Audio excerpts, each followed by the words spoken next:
Good morning, everybody. How are you? Good. How was the weekend first? Did you have a nice time? Why? You have to study. We had to study. To study what? To study for exams? More exams. Good. And I think you had the poetry exam. How was it? Huh? But the time is not enough. The time was not enough. I think we gave you 5 minutes more. No? Yeah. Just Okay. We said I told them to give you 5 minutes more. I think even some students finished before the hour. And yes. So it depends how you organize your time. It depends what you are writing. If you remember, the second question didn't need long time or space even. You have to answer the questions in 1 or 2 lines. Good. So today we are going to have a big leap. You know what I mean? Leap? Jump. We're going to skip perhaps a century and a half. Last week, before the exam, we discussed the metaphysical poetry represented by John Donne and his poem, Batter My Heart. So we had a feeling about the century, the intellectualism of the century, the political uncertainty, the subversive poetic technique of those metaphysical poets.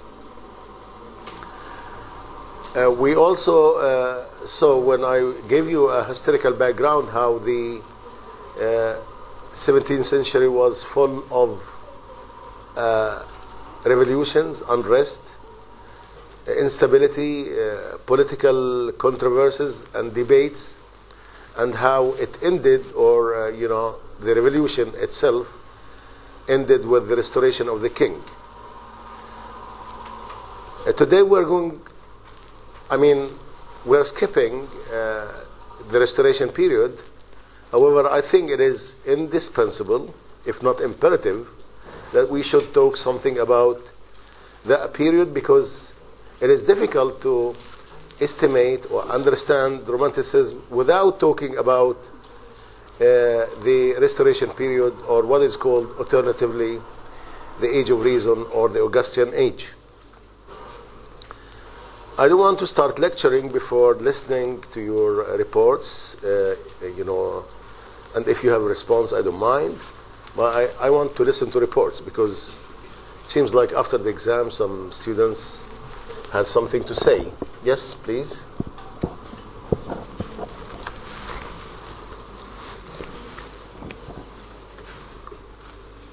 My poem is about stress. You have to say good morning. How are you? Good morning, everybody. Yeah. Stress and pressure, that's unfair.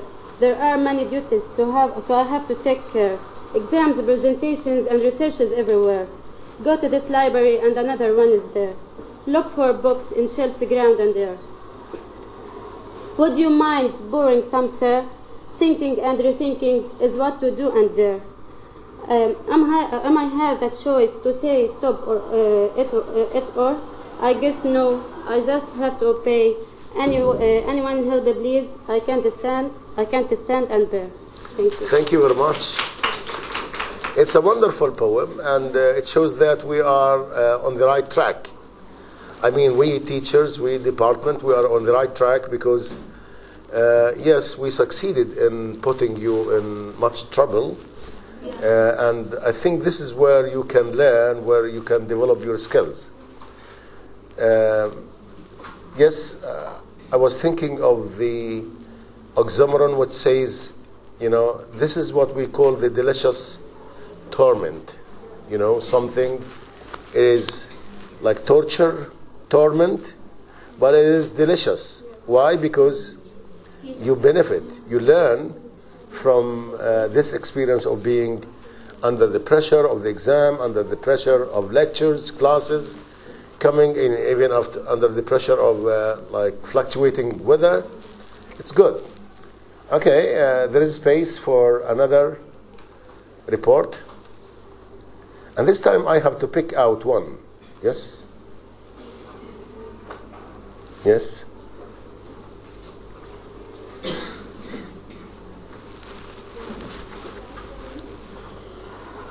Good morning, everybody.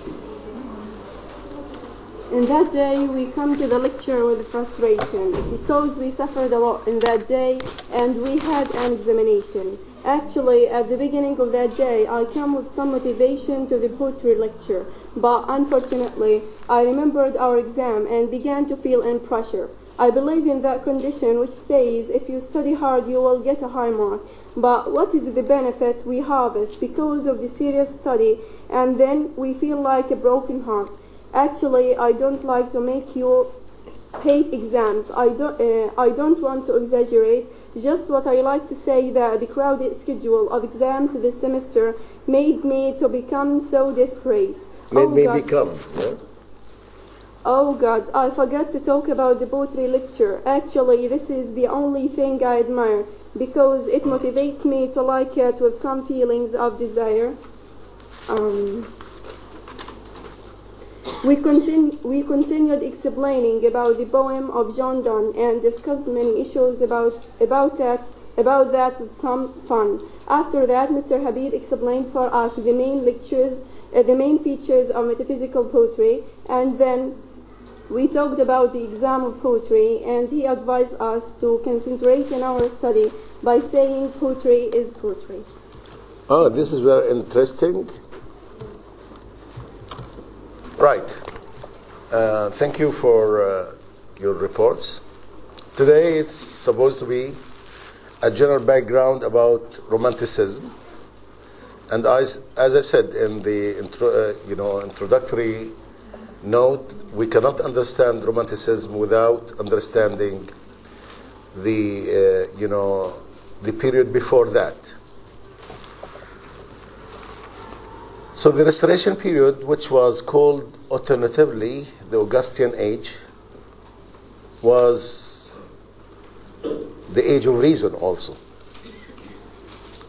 Reason was privileged over passion, over feelings. Everything was governed by reason. Imagination, expressing your feelings, were things of like taboos. People who intended to express their own feelings, to write imaginative literature, were seen as like crazy or lunatic.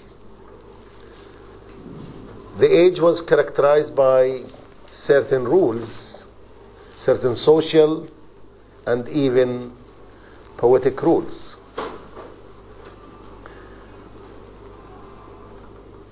In terms like society was more important than individual.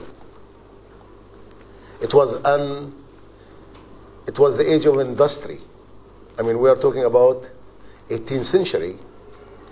It was the age of industrial revolution. It was the age of mechanization. So individuals were replaced by machine. Man was replaced by machine. And that was a little bit disappointing to people, to individuals, because losing your place, being replaced by a machine causes some disillusionment in your mental landscape. Things like, as I said, poets like Alexander Pope, John Dryden were having the supremacy. John Dryden, Alexander Pope, wrote many poems telling people what to do. So their poetry was didactic poetry. You know what I mean? Didactic? Yes. Poetry that teaches lessons. give advices and teaching the... Yes.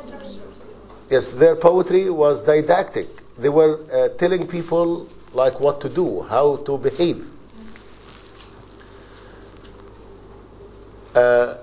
Alexander Pope, in his poem on nature, he said, first follow nature and your judgment frame. They are never erring, they are always the same. So nature, he said, it's in your book. Alexander Pope, on nature, he says, first follow nature and your judgment frame. They are never erring, they are always the same. I'm trying to retrieve it here. First follow nature and your judgment frame. It's from essay to criticism. What is he telling us? Yes, as you see, yes, this is part of, I cannot have access to the poem.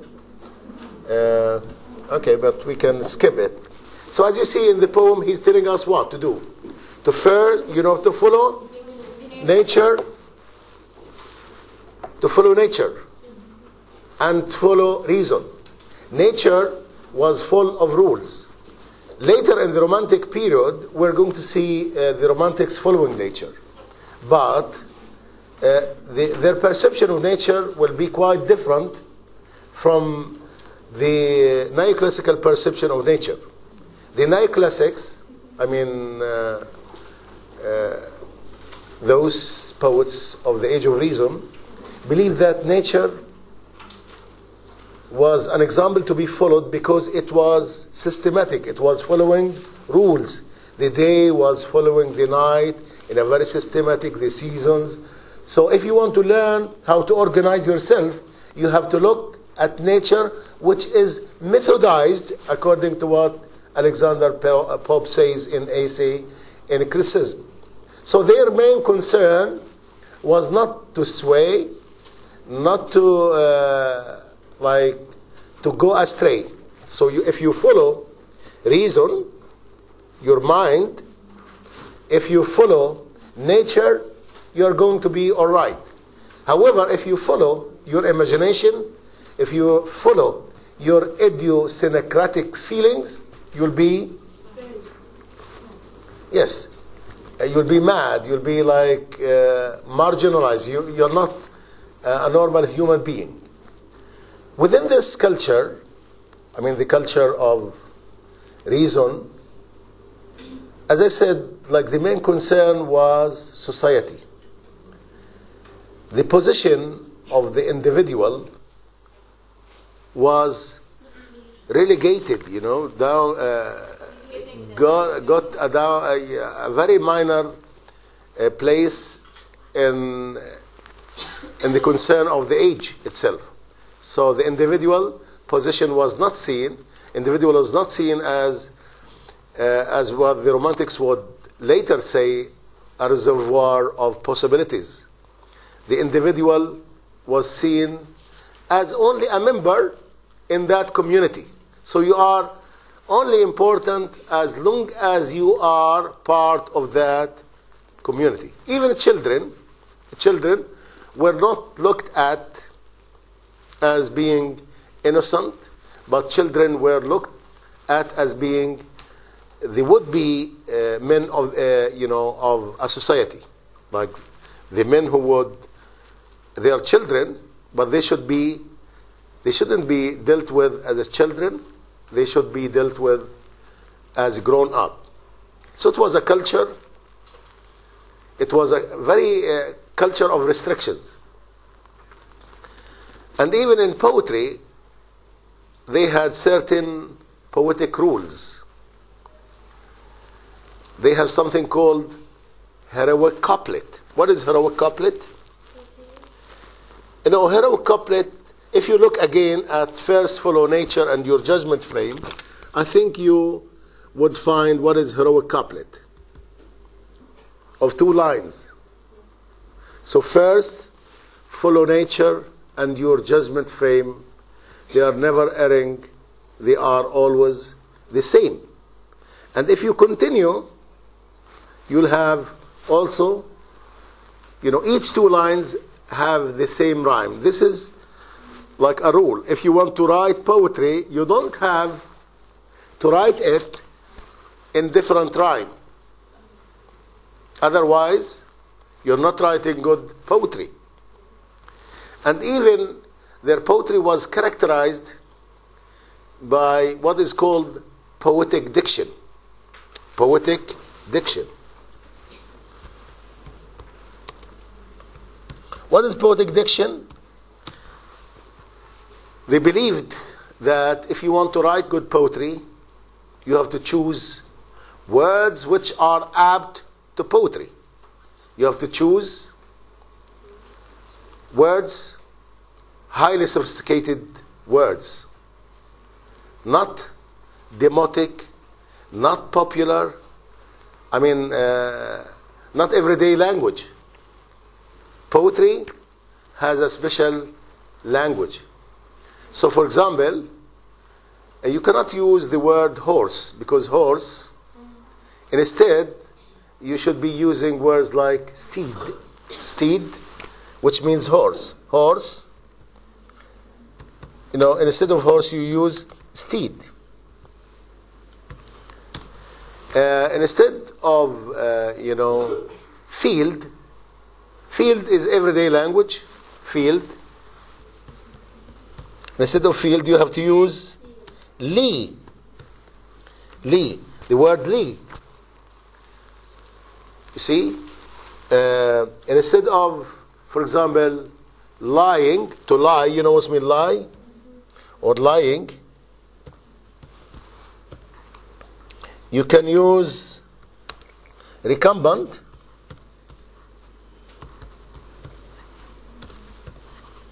Recumbent or supine, and instead of saying over there, over there, they would go say over. See? So they were very selective in choosing the words. So if they want to say the horse is lying in the field over there, they would say the steed is recumbent in the lee over. It's very selective language, and very selective and restrictive at the same time, because you have to use words. Part of the poetic diction is to use the adjective after the noun. So instead of saying the valley, the profound valley or the deep valley, they would say the valley deep. That was the spirit of the 18th century, early 18th century, and even the whole 18th century. It continued like this. Industrial Revolution prospered more and more. Industry invaded the countryside, and even the countryside was partitioned with what was called the Enclosure Act. Instead of having the landscape as one landscape, they started to make it like farms, small farms to graze animals, like to have farms. Everybody was having his farm to grow or to have more product.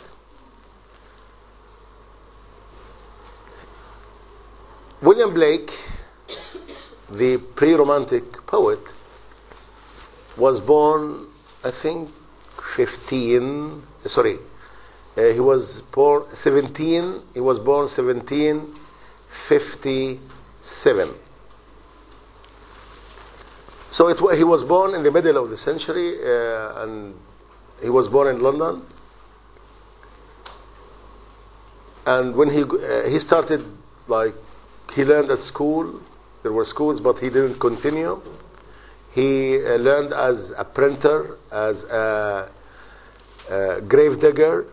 He was engraving, not a grave digger.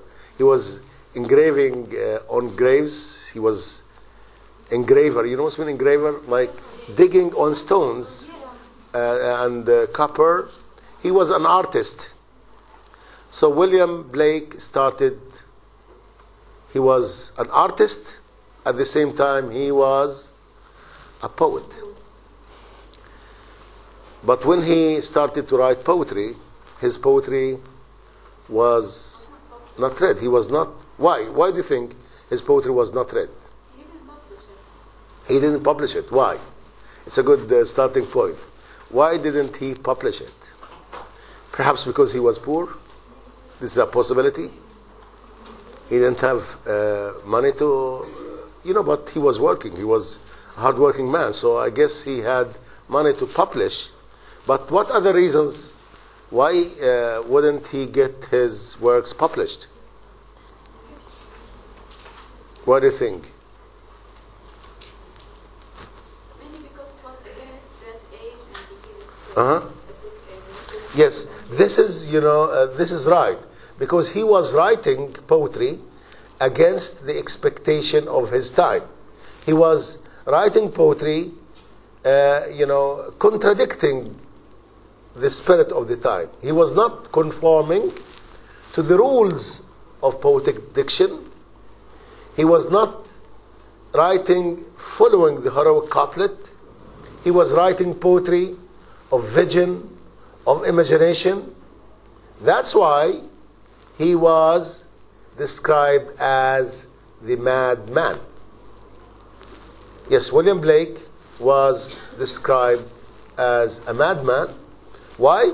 Because his poetry was not conforming to the expectation of the time, was not following the rules. He was not abiding himself by the rules of the poetic diction, by, just following reason, but he was writing poetry of imagination and feelings. So in his poetry, it was passion which dominated. It was imagination. His poetry was very symbolic. I know this is a good background when we approach William Blake next time, and we approach his poem, The Sick Rose. His poetry was revolutionary. As I said, it was against the restrictions of the time in terms of rules, poetic rules, and even religious rules. He was not against the Bible, but he was against the established church, the organized religion. He was against religion because during his time, he was very cynical. Those who were religious people were not very virtuous people. So those who were calling for virtue were not virtuous. They were hypocrites. And those who were stigmatized as being devilish, bad people, they were okay. So they were, the opposite. That was confusing to him. And that's what made him see the picture in a different way. William Blake did not see black in isolation to white. So he saw that white and black were complementing each other. His philosophy was based on his articulation that without progressions, without contraries, there is no progression. You might have read that he wrote his famous collection of poetry was the collection, the songs of innocence and the songs of experience. The songs of innocence were poems, collection of poems written to celebrate innocence, the values of childhood, the values, the innate human values, the simplicity of life. Experience, like when he was talking about experience, he was trying to show how experience was oppressive to the word of innocence. How experience was suppressing man's innate, goodness. It was victimizing his, goodness. Experience was, what is experience? Let me clarify. Okay, experience was represented by rules. Experience was represented by religious restrictions. So he was against that, and he thought that innocence and experience should be like, there should be harmony between them. He created his own mythology. He thought that the word of experience, the word of innocence is beneath, and the word of experience is above. But above the word of innocence, there is God called horizon. He was always trying to suppress the eruption of the word of innocence. He thought that there should be a kind of harmony between the two. I know this is very abstract, this is very difficult, but we cannot appreciate this until we look at the poems more closely. Look at the sick rose and the tiger. Both of them are symbolic. Both of them speak about, they don't speak about reason, they don't speak about religion, but they speak about the contrary of that. They speak about feelings, they speak about imagination. So I want you to prepare them very well, to prepare the two poems and to respond to them next time. Some of you might have had a response to that, I bet. Not? Yes? Yeah, what did you say about the sick rose? Why was the rose sick, Hmm? The word rose is about maybe love or something like that, because it is romanticism. Mm-hmm. And the sick is a power or something something that make his relationship flop very weak, and there is something or something from outside that destroy his relationship with his hero. It's very good, and you reminded me of a very key issue, which is for our class discussion we should develop a list of characteristics of Romanticism. And I thought that by contradiction or by contrast, Romanticism would be characterized by its celebration of imagination, its celebration of freedom, its celebration of using everyday language, its focus on individualism, its focus also on the symbol countryside people.